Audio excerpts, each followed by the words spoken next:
got pay. We got pay. We got pay. We got pay.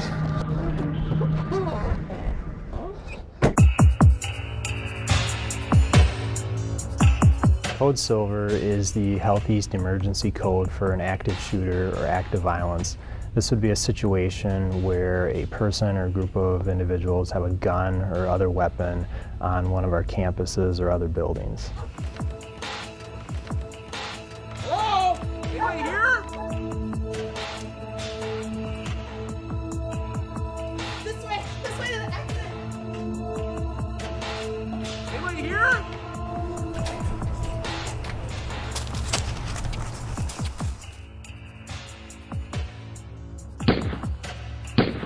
Active violence is relatively rare compared to other types of emergencies that we see in a care environment. However, just like we do drills for fire, for tornado, code red, code black, we also have to establish a level of readiness, a level of preparedness relative to violence, active violence. In a hospital setting, the run response may apply. This is Woodwinds ER. We have a man with a gun. If you're in the cafe, if you're in administration, if you're in a common area, depending on where the threat is at in the building, it may make the most sense at that time to run, to find a path of escape, to evacuate. To prepare for this type of response, get to know your unit. Talk to your coworkers. Attention personnel, code silver, code silver. Emergency department, code silver, code silver. If you are on your unit and you hear an overhead page for code silver, locking down and sheltering in place is your safest option for you, your patients, your peers, and visitors. In an inpatient unit, we have the ability to close, lock, and barricade more doors than in other areas. We also have an additional responsibility to keep our patients safe. The strategy of sheltering in place has the greatest potential for protecting both staff and patients on this type of unit. No gun. Where's the suspect? He went around there. That way. When the police arrive on scene in active violence, it's important to remember that the police are there to stop the violence first and foremost. And they may be bypassing victims and other people. When you're interacting with the police, it's very important that you show that you're not a threat by having your arms raised, your hands visible to the officers, and then obey all the officers' commands. We need to be willing to accept the fact that an active shooter may come into the hospital or on campus someday.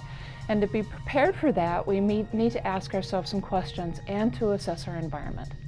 Where could I and my patients go to escape and evacuate? Where could I go to hide out if an active shooter was nearby? What doors lock? What doors do not? What could be used to barricade a shooter from entering a room? If I had 4 patients on a given day, who could I move into another room? And how would I get them there? So by assessing your environment on a frequent basis and asking yourself those questions, you will be more prepared for a code silver. These situations are fast and dynamic in nature. Whatever you can do to help yourself, please do. Leave the area immediately, shelter in place, and as a last resort, fight back. The run, hide, fight strategy is the best tool that we can give to our employees to prepare for this type of emergency situation. It's a flexible and dynamic tool that can adapt to the specifics of any type of actively violent situation. The last aspect of the policy is to act or to fight. We are not prescribing that we train everyone to be engaged in hand-to-hand combat with the suspect. But what we are saying is be prepared, have a plan of action.